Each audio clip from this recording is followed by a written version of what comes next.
Estamos de volta com mais um Tecnopolítica. Eu ia falar criptopolítica, olha que loucura. Mas nós estamos tratando de temas cruciais nesse episódio.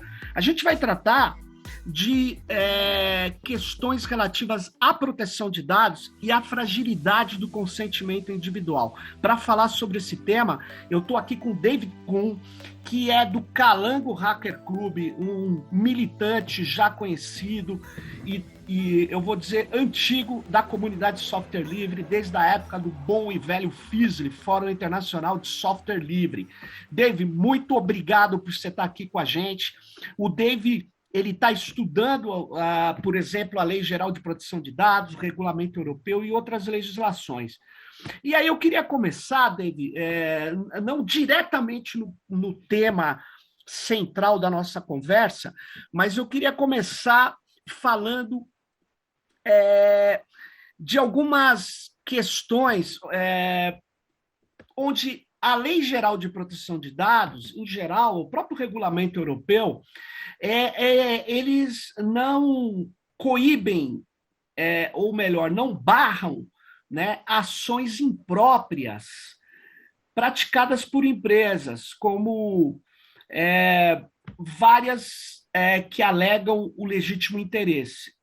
É óbvio que a proteção de dados, ela serviu, por exemplo, para a autoridade alemã, europeia, detectar que o Google estava coletando localização das redes Wi-Fi com aquele carro, né, que era do Google Earth, né, que ele passava o Google Street View, né, e eles perceberam que estavam coletando também, a autoridade, se eu não me engano, foi na Alemanha que se percebeu isso, e isso virou um escândalo. O Google não conseguiu bancar por que ele estava coletando muitas vezes as redes, definindo quais estão abertas, quais tinham senha, a exata localização, e no final das contas eles demitiram o primeiro foi um técnico, né? E todo mundo sabe que um técnico não tem o poder de tomar uma decisão de enfiar um detector de Wi-Fi em todos os carros.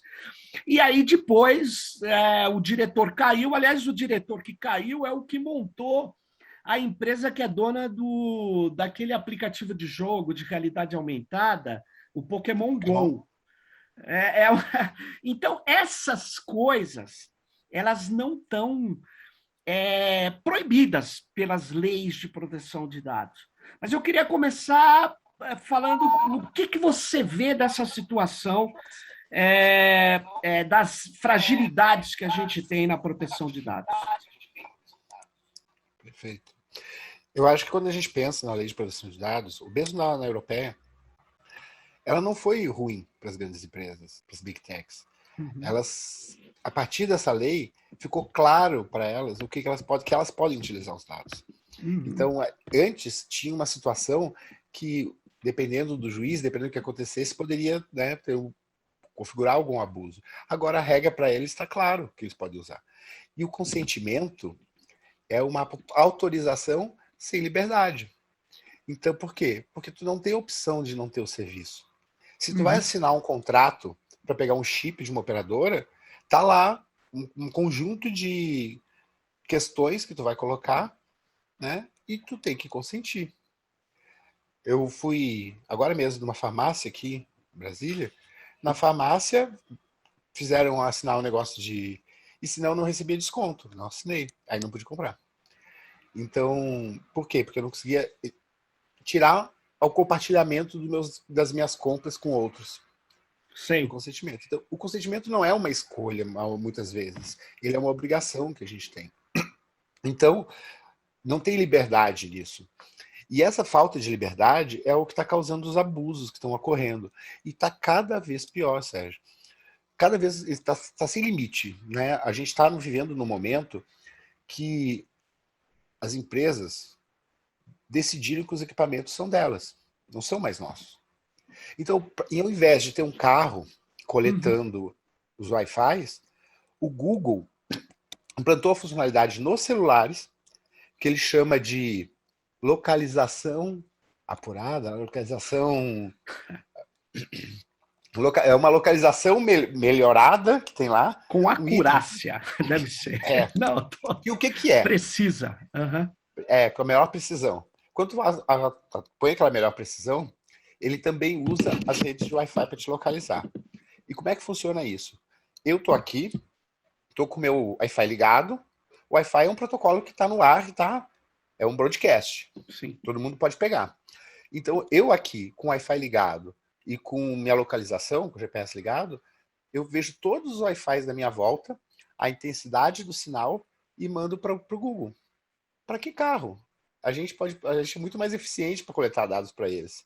Quer dizer, isso está funcionando nos celulares de quem tem o Gmail, o Google, que os celulares Android, né? Está funcionando. Copiado pela Apple. A Apple também. A Apple também. Todos os celulares hoje, então, além de tu estar sendo espionado, tu está espionando teus vizinhos. Está usando teu equipamento para espionar teus vizinhos. Ou seja, ele identifica as outras redes, porque é muito comum, né? Você abre para as pessoas que estão nos ouvindo e que pode achar que é um pouco exagero. Quando eu sugiro que as pessoas que estão nos ouvindo, elas vão no lugar que está denso, muita gente, né? Você olha, você vê. No meu prédio, por exemplo, quando eu ligo o celular, né? Aparece as opções de Wi-Fi, assim, muitas opções de Wi-Fi, né? Muitas. Significa que ele está conseguindo localizar as redes próximas. E aí eles estão usando essa informação, é isso que você está falando. Exatamente. Então, mesmo que tu desligue a localização hoje, certo, o Google e a Apple sabem exatamente a tua localização.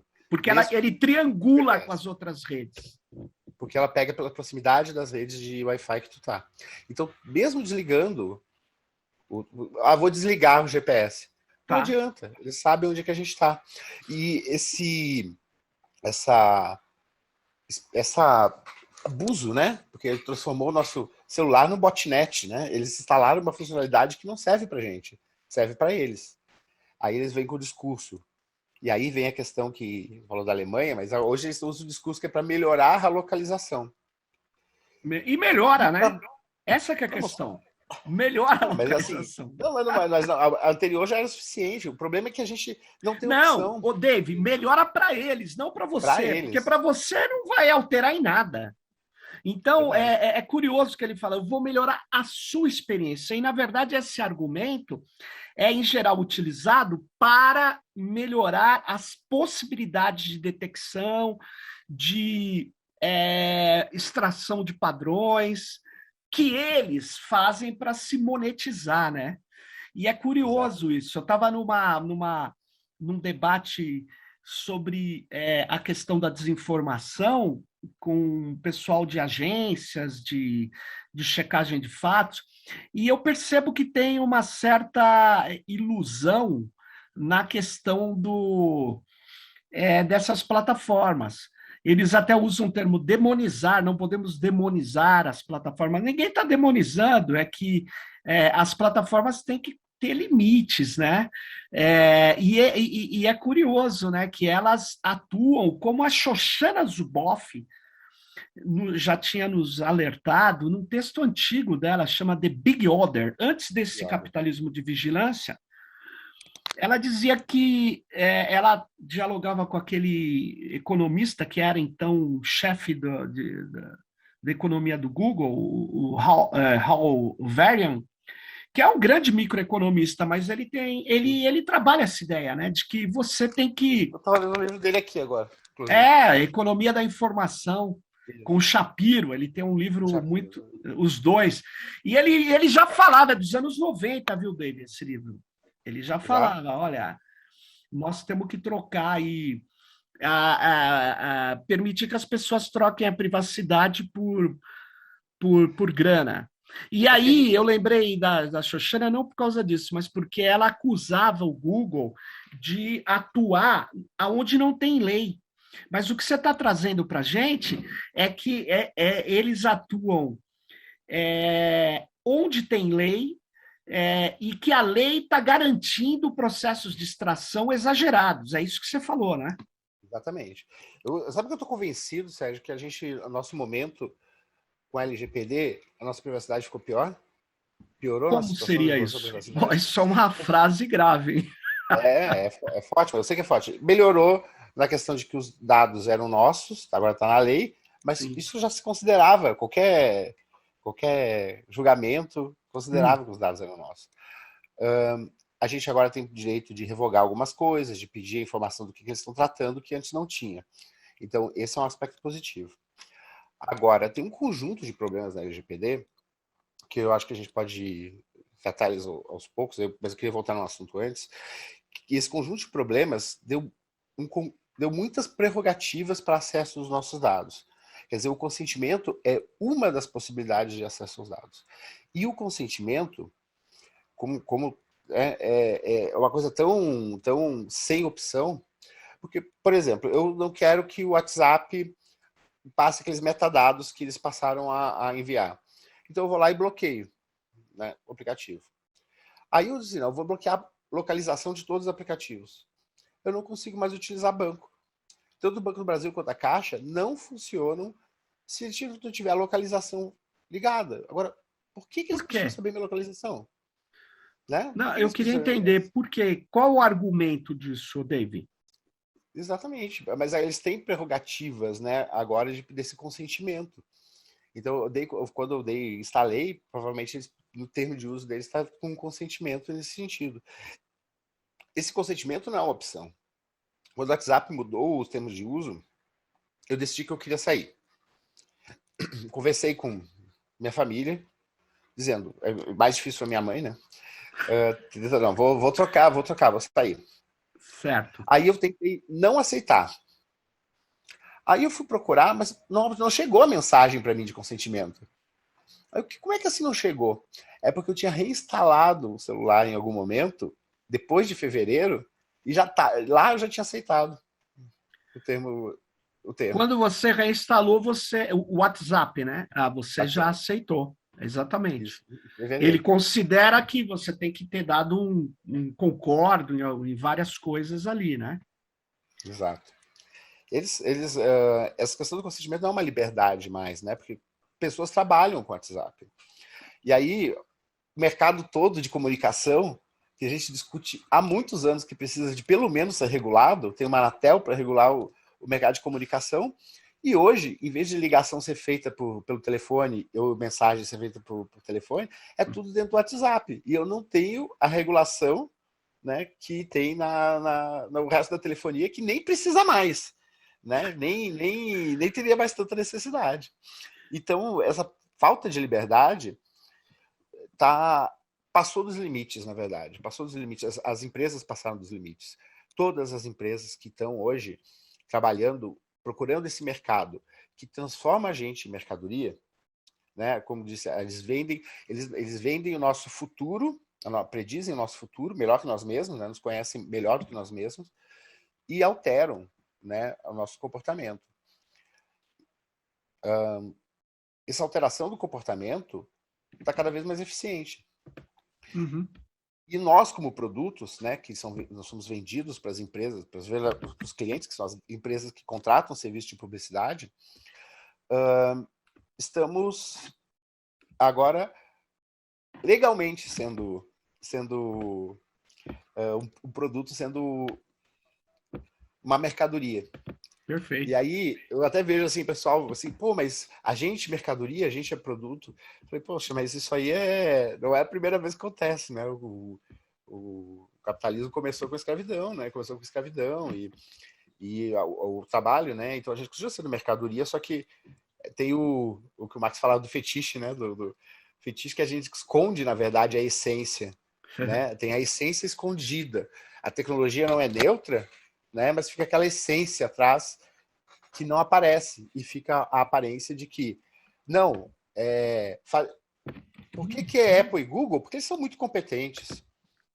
E na verdade a gente sabe que não, né? Que há muito tempo sabe-se que independente das empresas, de qualquer empresa, o mercado se concentra, porque é um mercado com características econômicas de concentração, né? Tem externalidade de rede, que tem feedback de rede, né? Feedback de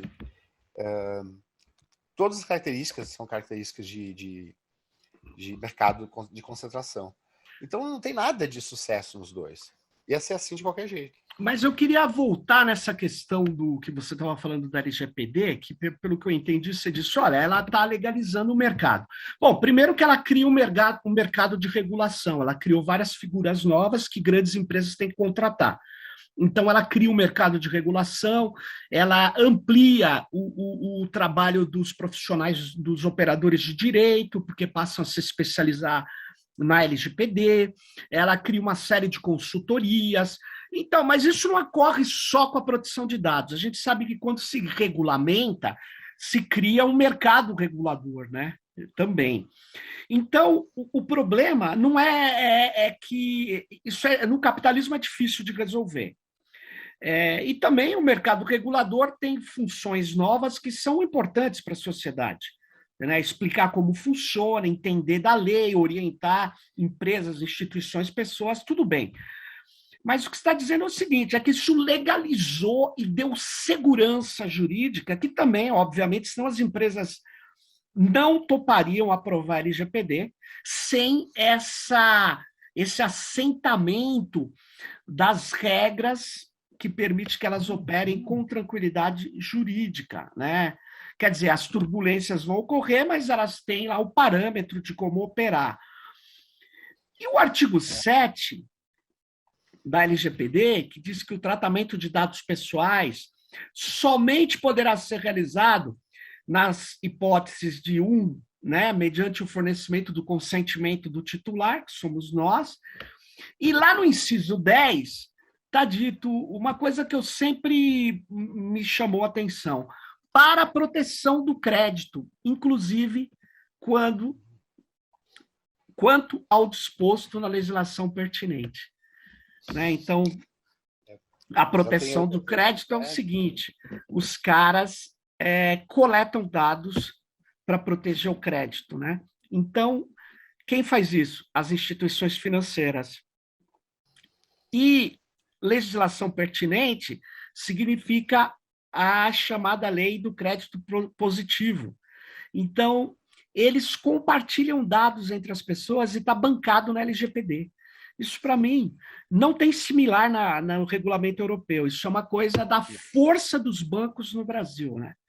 Exatamente. Eu fui atrás de ver onde que tinha, são 3 artigos, né? Esse do consentimento, o outro da biometria, que eu posso tratar depois, Sim. E o outro que exclui a questão de investigação policial. Nesse do proteção de crédito, basicamente está dizendo o seguinte, que os empresários do mercado financeiro não têm que pedir para utilizar os nossos dados. Não precisa pedir. E mais do que não precisa pedir, ele pode coletar qualquer informação nossa. Então, no momento que eu estou colocando o aplicativo de um banco, esse aplicativo do banco pode coletar informação nossa para proteger o seu crédito. E isso é muito grave, né? Muito grave, porque quais dados eles estão coletando? Quais dados eles estão utilizando? Teve um vazamento agora há pouco, né, do Serasa, mas o problema não é o vazamento. Assim como o problema... Quer dizer, vamos agora regular a escravidão?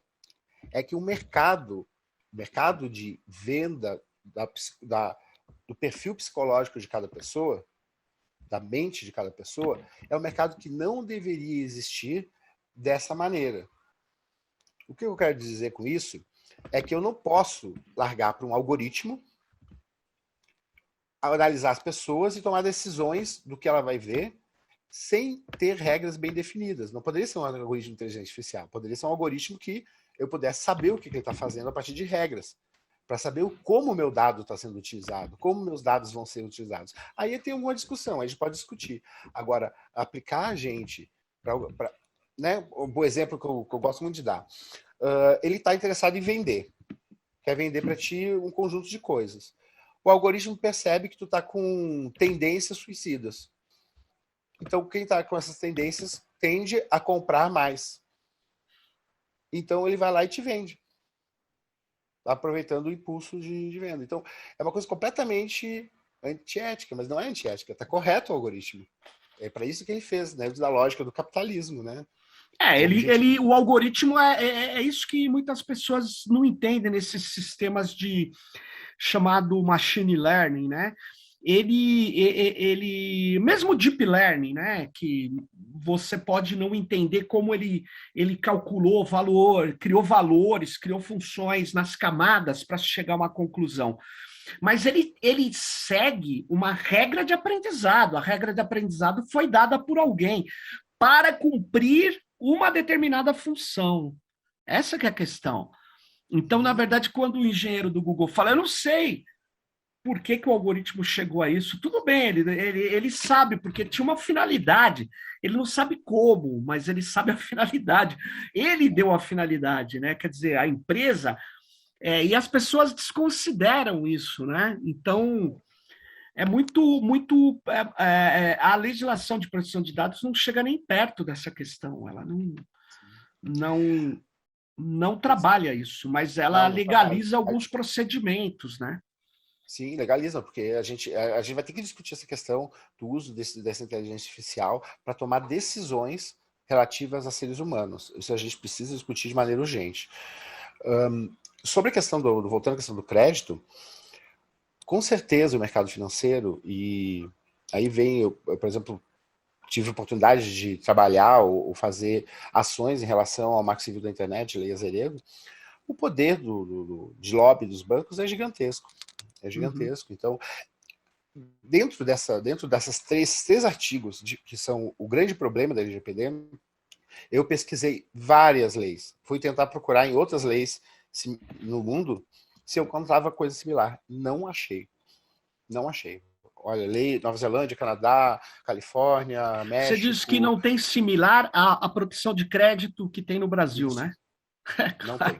É que aqui os banqueiros têm mais força que em outros lugares, né? Tanto sim. É que é o que eu falo. Se as pessoas estão vendo aí essas mobilizações dos neofascistas, né? Clamando o golpe militar, eu falei, olha, tem que olhar os bancos, porque se os bancos falarem tudo bem, aí vai ter. Se eles falarem não, estou exagerando, mas eu reconheço. Não, mas os bancos têm. Porque... Banco dá uma ligada para o general e fala, general, não está certo isso não. Quer dizer, é um esquema. No mercado financeiro que derrubaram a Dilma, né? Que fizeram o golpe na Dilma. Claro, o mercado financeiro é o que deu o aval para fazer a destruição de um setor da economia no Brasil com a Lava Jato. O mercado financeiro quer transformar aqui num território de passagem, né? E eles conseguiram na LGPD essa...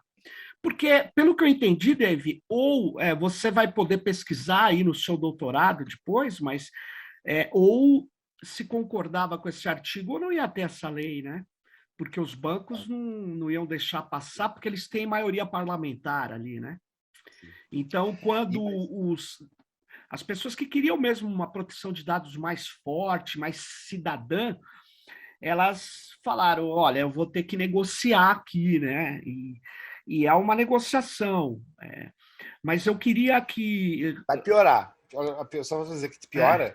E aí veio o segundo artigo, que é o de dados sensíveis, que diz que os dados sensíveis podem ser utilizados para prevenção à fraude e segurança do titular. Mas agora, prevenção à fraude. Prevenção à fraude, eu não estou nem dando objetivamente o que eu estou fazendo. Quer dizer, prevenção à fraude permite que qualquer empresa... Posso botar aqui no prédio também, porque a prevenção à fraude de alguém entrar com um morador, entrar com...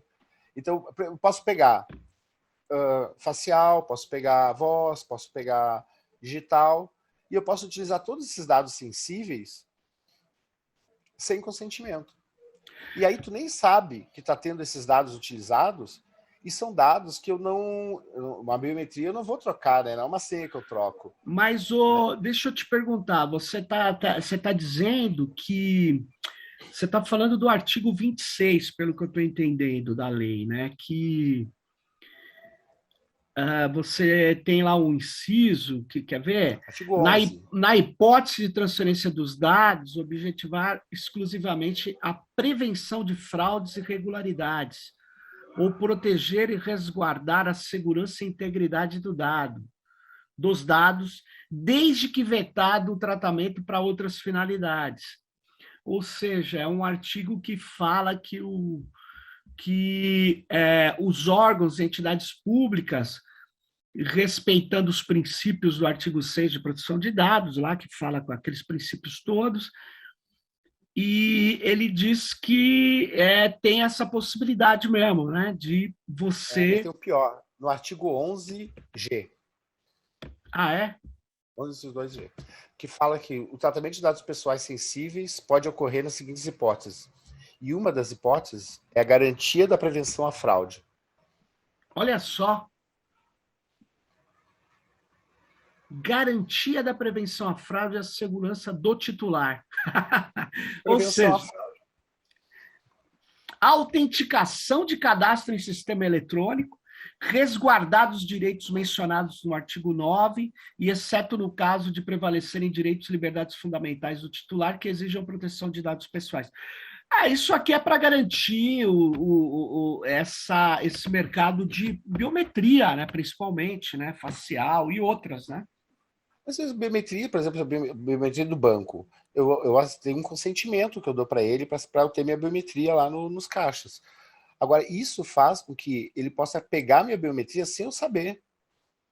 Eu nem estou sabendo que eu tenho a biometria, eu encosto num dispositivo qualquer, a mão numa porta giratória, ele pode pegar a minha biometria, pode pegar, processar a minha imagem, processar...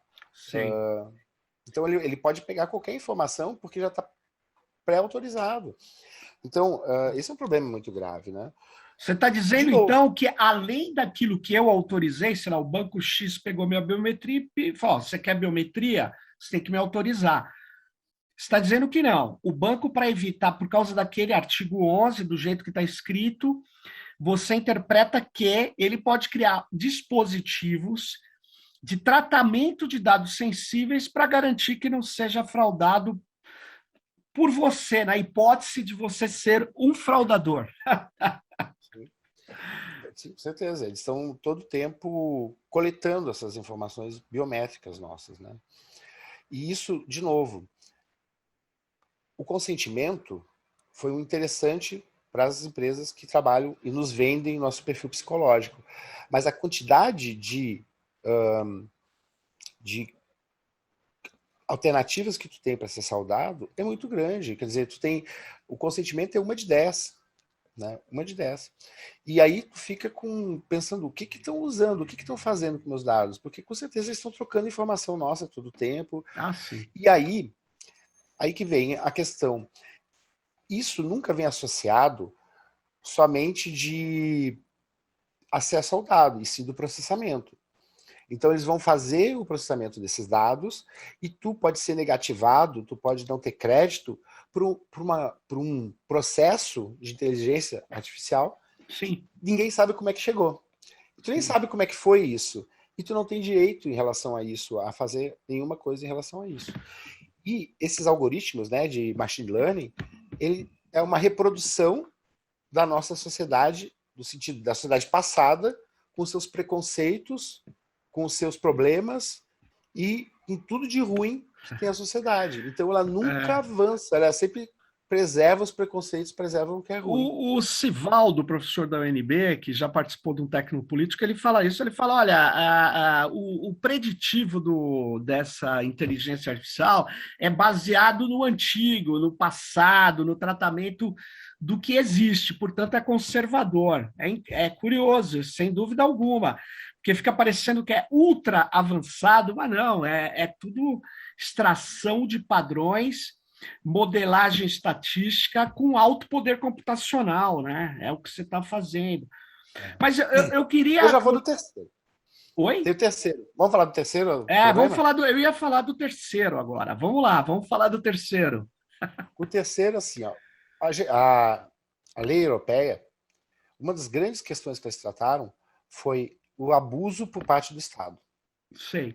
Então, era uma preocupação que eles tinham, foi colocado isso, porque inclusive veio da questão do Snowden, da espionagem que os Estados Unidos estavam fazendo, da espionagem massiva, da coleta massiva de dados. Então, era uma preocupação.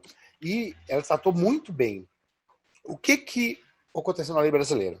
Na lei brasileira, chegaram primeiro e disseram, não, isso tem que ser outra lei. eu que já tive a oportunidade de participar de marco civil, de discussão de outras leis, sei que tem um sonho antigo de parte, né, dos órgãos de segurança, de não precisar autorização judicial para devassar a vida das pessoas. Como na Inglaterra, M5, M6. Exatamente, eles têm o isso. Snowden, aliás, David, falou: o sonho dos norte-americanos é ter o poder que a inteligência britânica tem em relação à sua população. Não sei se você lembra disso, ele falou isso. Mas vamos lá, vamos lá.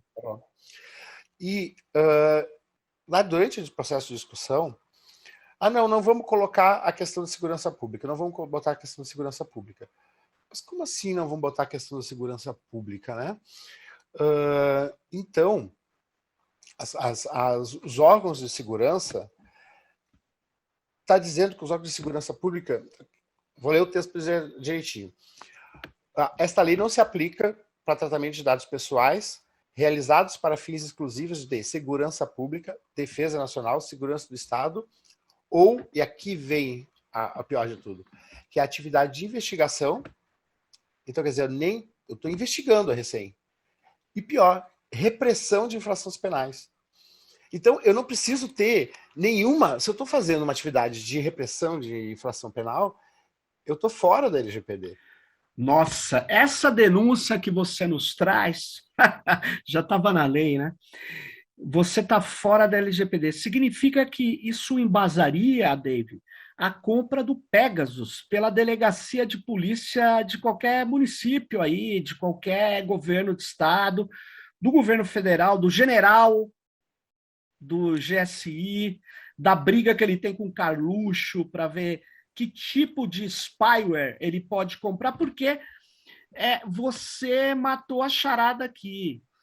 O artigo 4º, no inciso 3, na linha B, né? Não sei agora, é a D? Peraí. Que essa lei não se aplica ao tratamento de dados pessoais realizado para fins exclusivos de atividade de investigação e repressão a infrações penais. Ou seja, o cara, para investigar uma suposição de um grupo criminoso, e grupo criminoso, David, você sabe que é um conceito elástico. Grupo criminoso exclui a família do presidente da República, mas pode incluir um movimento social, um movimento de direitos humanos, um movimento de defesa das comunidades tradicionais, né? Que eles podem considerar agressora, porque você deu outra leitura ali. Defesa nacional, você reparou, né? Você que trouxe defesa nacional. Então, como os militares acham que as comunidades indígenas são contra a nação deles, né? A nação dos militares, a nação do sim senhor, não senhor, então eles podem considerar que eles vão investigar. E aí, você diz que o artigo 4º exclui da Lei Geral de Proteção de Dados essas ações. E aí, se tem um policial que chega para um cara que tem um aparato de dispositivo de espionagem, né, que está legalizado por esse artigo, né, e fala assim, olha, minha mulher, aquela mulher que isso, aquilo, essa postura que nós conhecemos, a misoginia que tem na sociedade, fala, ó, vê aí como que você põe um spyware no celular dela, porque eu quero investigar se ela está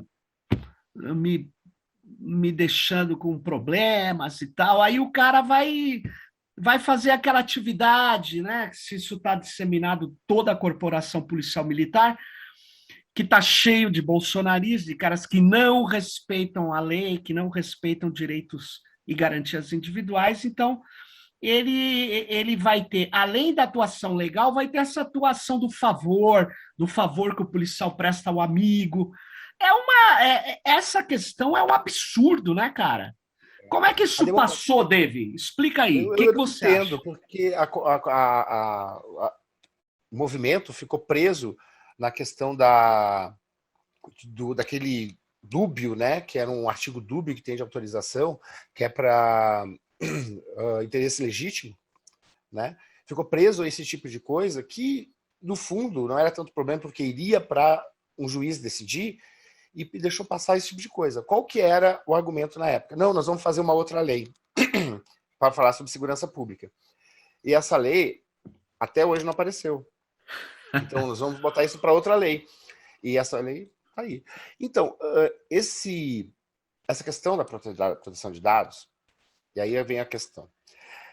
Não é uma questão de regulação, né? Quer dizer, essa regulação nossa está horrível. Né? Dentro da regulação possível, nossa do Brasil é a pior do mundo, tá? Não encontrei nenhuma lei pior do que a brasileira até hoje. Só aqueles que não têm a lei, né? Porque aí não.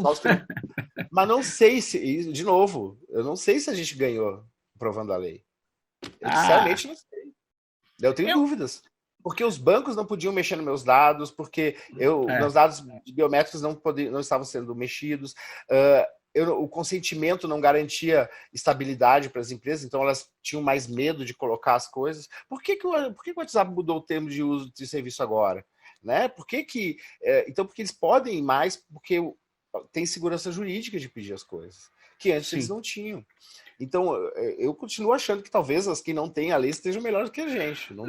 Dave, eu queria fazer uma ponderação, né? Por exemplo, os Estados Unidos não tem uma lei geral, nacional, tem leis estaduais, tem leis Califórnia, tem vários estados, mas os Estados Unidos não tem uma lei geral. Quando a gente trata e tem uma lei geral, que tem, de fato, no Brasil, ela, mais do que legalizar para todas as empresas, no caso do capital financeiro, ela deu poder ao capital financeiro de manipular dados sem o nosso consentimento.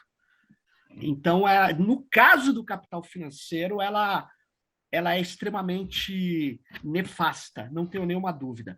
No caso da segurança do Estado, né, e desse aparato de repressão policial, dessa comunidade de segurança, eu acho que esse artigo que você chama atenção, o artigo 4º, ele é extremamente danoso. Mas nas outras questões, eu acho que ela abre uma disputa que nos Estados Unidos não dá. Você faz pelo movimento de defesa de direitos humanos, mas aqui você tem uma base legal, eu acho que essa lei tem um avanço, e é melhor ter uma lei, porque agora, com esses elementos que você indica, que você pontua, é preciso fazer um trabalho de alteração desses dispositivos, né? Por quê? Porque eles são extremamente nefastos. Agora, eu queria apontar uma outra questão, viu, David, que você não apontou aí até agora, mas que essas que você apontou já seriam suficientes para causar uma preocupação, né? Mas eu queria levantar a parte do fluxo transfronteiriço de dados, viu, David? A Lei Geral de Proteção de Dados, ela praticamente chama a atenção que existe um fluxo internacional de dados e que nós devíamos proteger alguma coisa, mas ela não protege nada. Dá uma lida para você ver. Ela permite tudo. Tanto é que agora, eu não sei se você ficou sabendo, David, o Gabinete de Segurança Institucional baixou uma portaria, eu não sei se é uma portaria, então eu preciso... Uma medida, né, uma medida administrativa para os órgãos do governo federal, dizendo que a comissão de dados de cada órgão é que vai decidir que países pode ter a hospedagem dos dados. Aí eu fui olhar na LGPD, a LGPD garante isso. Então, na verdade, é um absurdo, cara, é um absurdo. Por isso que o governo federal está colocando dados das conversas dos servidores com os aplicativos que ele está lançando no Watson da IBM. E aí vem a privatização, né? Quer dizer, quando privatizar, se realmente, né, eles continuarem com essa loucura de privatizar as empresas, o que vai ser dos nossos dados, né? Porque uma coisa é um serviço que eu estou utilizando com uma empresa privada, eu posso não utilizar. Você pode recuar. Não tem escolha. Sim. O governo não tem escolha. É legal, estou obrigado a entregar os teus dados pelo imposto de renda, estou obrigado a entregar os teus dados de saúde, estou obrigado a entregar teus dados, né, os mais diferentes dados possíveis. Imagina, todos os dados de todas as notas fiscais, toda a escrituração eletrônica fiscal, que é toda a movimentação dos bancos, daqui a pouco vai estar sob o poder do Citibank, do Itaú e do Brasil, está sob o Citibank, o poder do Citibank dos Estados Unidos. Quer dizer, é completamente sem sentido, né? Sem sentido, não. Tem sentido para... Sentido tem. Tem para eles. Quem bate contra o chinês para a bandeira americana, né? Exatamente. Agora, é pior, né, David? Eu estava falando com você há um tempo atrás, eu te falei do... Eu acho... É assim, eu estou lá no aplicativo SouGov, eu pergunto, tenho direito a férias? Eu posso perguntar isso. O Watson lá vai me responder o quê? Tem, não tem? Ou vai falar, olhe em tal lugar do aplicativo e tal. Por quê? Para ele não passar os meus dados, David, se eu tenho ou não direito às férias, o Watson só pode ter uma resposta simples. E as respostas simples, eu não preciso treinar o algoritmo da IBM em língua portuguesa. Eu podia treinar o algoritmo de uma empresa no Brasil, pô. Ou não? Estou falando bobagem? Não, assim, a questão já havia um decreto que estabelecia que, pós-Snowden, que os dados tinham que estar em território nacional. Sim. Esse decreto foi revogado no último dia do governo Temer, de acordo com o próximo governo, que era o Bolsonaro. Com a revogação desse decreto, não tinha mais nenhuma ato que mantinha os dados em território nacional. Mesmo que não tivesse território nacional, mesmo estando em nuvem em território nacional, a gente também não tem tantas garantias, né, de como é que tá, porque as empresas americanas são obrigadas a entregar dados ao governo americano. Sim. E o governo americano, na reforma do Freedom Act, né, que não permite a coleta massiva de dados de americanos. Em território americano, inclusive. Entre americanos em território americano. Então, ele permite, sim, né, uma coleta massiva de dados de outros lugares. Então, a gente não está protegido, né, nesse sentido de ter os dados simplesmente... E as empresas não podem falar, né, não podem colocar isso, não podem... é legal, não podem compartilhar essa informação. Então, é uma situação desigual, onde a gente não tem nenhuma proteção. Mas e daí eu vou puxar um outro ponto. A questão toda do mercado da tecnologia hoje é a falta de escolha. É a impossibilidade dos termos de escolha. Esse mercado concentrado, poderoso, criou mecanismos que a gente não tem opção. Então, os trabalhadores estão lá trabalhando o Uber explorando, cobrando taxas daquelas... tá chovendo, daí eles cobram aquela taxa, né, extra, vai toda para eles, não vai para o motorista. Então, eles vão explorando ao máximo, calculando qual o mínimo que o motorista vai ganhar para continuar. Para quem está trabalhando, é o que ele precisa, é melhor do que ficar desempregado. Uhum. Agora, do ponto de vista social, é horrível as pessoas não terem essa escolha. E esse tipo de situação está acontecendo com a gente. A gente está hoje preso a uma tornozeleira eletrônica, né? Eu chamo de tornozeleira eletrônica, que celular. A gente mesmo... até escrevi um artigo na fórum que não precisava ter chip na vacina, a gente pagou por ele. Tá com a gente. Por que não botaram na vacina? Né? Inclusive, tem chip dos dois lados aqui, né? Tanto o chinês quanto o americano aqui. Né? Então, a gente paga o chip e paga a comunicação. Não precisa.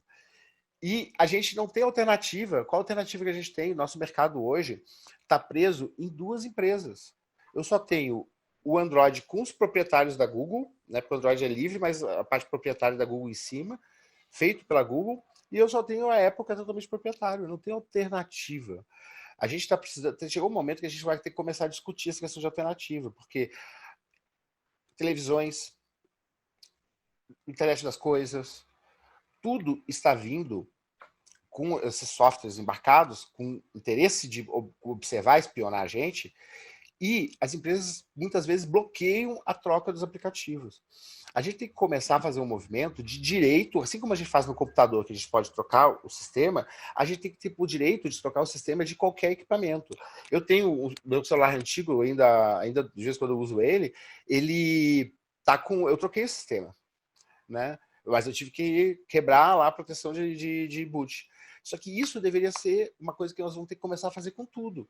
Porque a obsolescência que está sendo feita nos equipamentos, ela é programada. A Apple foi lá e botou um programa para acabar, se provou isso no iPhone 3, né? Alguma coisa assim. Sim. E eles estabelecem quando vai funcionar, quando não vai funcionar, e de maneira que tenha mais compras, que tenha mais dispêndio de dinheiro da nossa parte, completamente agora, a técnica que eles usam mais na Apple, pelo que eu entendi, é de nas atualizações que o usuário não tem como evitar, ele tem que atualizar sempre por motivo de segurança, e tem lógica, né, você atualizar, mas quando eles atualizam, eles enchem tanto de informações do celular que os novos features, as novas características, as funcionalidades, elas gastam mais memória, mais espaço, o celular trava, praticamente isso. Então, mesmo que ele ainda funcione, ele não consegue manter a operação junto com a Apple. Ele não consegue, porque o processamento dele vai ficando, sem dúvida nenhuma, lento, obsoleto. Então. Mas tá entendendo que isso tem uma questão, um problema nesse raciocínio, que acho que a gente precisa discutir bem, que foi acrescentado nova funcionalidade? Se não foi acrescentado, não, tem uma funcionalidade, por exemplo, o meu atualizou para o Android 11. Teve nova funcionalidade para mim? Não, mudou a cara só. Só a cara. Se eu não tenho nova funcionalidade, se eu tenho uma troca de software, uma atualização, o que eu espero é que o software seja mais eficiente. Então, esse discurso de que eu estou acrescentando novas funcionalidades, novas coisas que vão ser... Mas qual funcionalidade? Qual funcionalidade? De segurança, Dave, eu entendi. É que eles dizem que ampliaram a segurança, eles lotam o seu celular. E na verdade não, na verdade eles ficam fazendo até coisas que podem ser legítimas, por exemplo, uma interface gráfica mais bonitinha, só que com intenção de pesar mesmo. Claro, de pesar. A ideia é 3 anos, no máximo tu trocar. 2 anos ele começa a ficar lento. E tu trocando para um sistema Android novo, tu vê como o teu celular é muito mais rápido. Então não é o Android o problema é o que está correndo em cima do Android. É a jogada. E a nossa falta de opção que está colocada, que é um problema que a gente, comunidade de software livre, avisa há muito tempo, que a falta de opção, a maneira como o mercado funciona, ia nos aprisionar, ia nos colocar numa armadilha, e todo mundo tratava a gente como paranoico, aconteceu. Pior do que a gente imaginava. Muito pior. A gente hoje não tem opção de fazer coisas simples, sabe? Eu não tenho opção de manter contato com a minha família se eu não tiver WhatsApp aqui, sabe? E eu era muito mais livre antes. E a gente precisa mudar o nosso...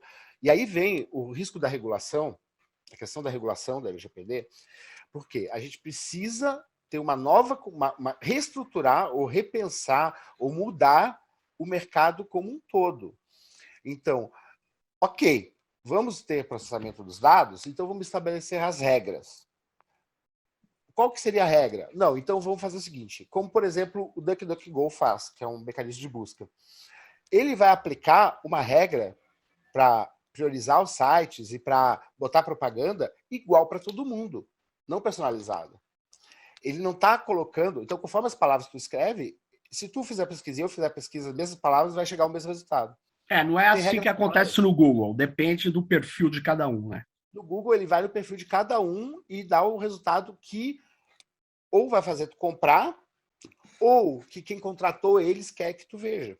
Sem dúvida. Ou o resultado que vai limitar a tua visão de futuro, né? Eu vou modular a tua visão de futuro. É o que eu chamo de realidade diminuída. E não aumentar. É realidade diminuída. Não, é um termo que nós estamos achando que é o melhor que expressa essas técnicas de modulação. A realidade diminuída, entendeu? A gente já tem usado num livro que a gente lançou sobre modulação ano passado. É que o ano passado foi a pandemia, retrasado, né? Esse? Livro... Isso, Sociedade de Controle. A realidade diminuída. É isso aí. Mas interessante essa questão que você traz das opções, né? Nós estamos sem opção. estamos sem opção. E o gozado é que, e o mais curioso, é que o mercado diz que você tem muitas opções e nunca teve tão poucas opções, né? Tá. Você não tem opção. Vê um modelinho, um monte de modelinho de celular, mas na verdade todos eles estão presos a duas plataformas, né? Impressionante, hein, cara? No O mercado de poder. desktop, Uhum. o mercado, por exemplo, de TVs. Então, eu tenho os Androids na TV? Tenho. Mas eu consigo trocar, né? Uma TV com Android. A minha TV, por exemplo, aqui, ela roda Linux. Mas eu consigo trocar? Eu não consigo. Então, essa liberdade que a gente perdeu, na verdade, assim, com a privacidade, a falta de privacidade não diz respeito, né, diz respeito à liberdade. Não diz respeito à segurança, diz respeito à liberdade. A gente vai perdendo a liberdade pela forma como o mercado funciona. E para a gente voltar a ter essa liberdade, nós temos que proibir algumas coisas. Aí eu tenho um pouquinho desse preconceito com regular, porque regular é brando para o que eles estão fazendo. O que eles estão fazendo que é colocar a inteligência artificial para decidir de forma massiva o conteúdo que a gente vai receber a partir de todos os dados da nossa vida, que eles vão coletar de todas as maneiras possíveis, nos obrigando a entregar esses dados. Sim. Isso deve ser proibido. Esse tipo de mercado deve ser proibido. Agora, Dave, aproveitar, a gente está chegando no final aqui, quase estamos chegando em 50 minutos. Eu preciso saber, já que você está falando isso, recentemente eu tenho trabalhado uma visão que essas tecnologias, de certa maneira, principalmente que trabalham dados sensíveis, como biometria facial e voz, por incrível que pareça, elas deveriam ter, no caso da biometria facial com tratamento de inteligência artificial, a gente devia ter uma moratória no uso disso. A moratória no sentido de vedar, proibir agora, pelo menos por um bom tempo, 5, 10 anos. Você acha que isso é viável? Isso impediria o uso das tecnologias e tal? Eu acho que é necessário a gente ter o direito de ir e vir sem estar sendo controlado, né? E hoje qualquer câmera aí está procurando batendo nosso reconhecimento facial e a gente nem sabe que está sendo reconhecido quando entra no lugar. Então, eu acho que é uma boa ideia isso, da gente ter essa moratória, porque eu fico até brincando, o Trump queria botar o muro, ele não precisa botar o muro. Ele só botou um monte de câmera e olha o celular das pessoas, que as próprias pessoas compraram para serem monitoradas, e ele já sabe quem entrou e quem não entrou. E a gente, né, perde, na verdade, o direito da gente ter nossa individualidade, porque no fundo é sobre poder. Sem dúvida. Os dados, coleta de dados, né, obter esses dados, leva, na última consequência, ao poder de eu mudar o comportamento da pessoa. Porque imagina os nossos filhos, né? Se eles já sabem a gente, se eles já seguem a gente até agora, a gente ainda tem um passado sem esse mundo. Os nossos filhos não. Eles podem ser, os gatilhos psicológicos que eles podem utilizar, podem ter a ver com uma coisa que a gente fez com eles. E que está sendo gravada, porque tu bota lá no Instagram, o Instagram fica gravando a gente todo o tempo. O Waze fica gravando a gente todo o tempo. Tem aplicativos que ficam todo o tempo com a câmera, com o áudio ligado. A situação é dramática. Pô, muito legal essa conversa aqui. Eu vou ter que encerrar aqui o nosso Tecnopolítica. Muito obrigado, Dave Kuhn, analista de sistemas, ativistas por um mundo com conhecimento e tecnologias livres e compartilhadas, e agora com opção, né? É isso aí. Fique ligado no próximo Tecnopolítica. Até mais. Valeu aí, Dave. Muito...